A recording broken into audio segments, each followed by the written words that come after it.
Many things can change your life. My life has changed by 11,000 high voltage. Is the really reason I'm here now.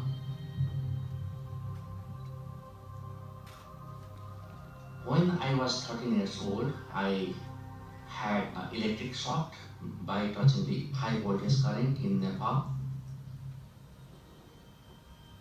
Doctor gave me 24 hours to die, and doctor amputated my both arms.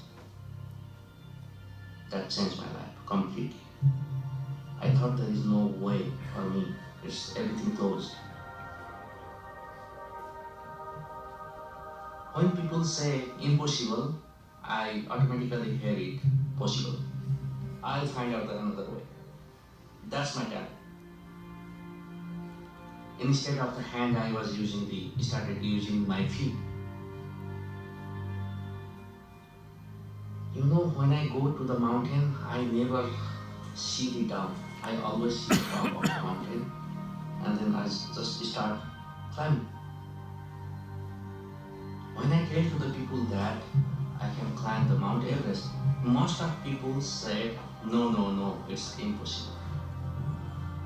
I never wanted to give up, and to prove that possible is the highest dream. Is awesome. Main reason is to climb the mountain is to spread the message that disability is not an enemy.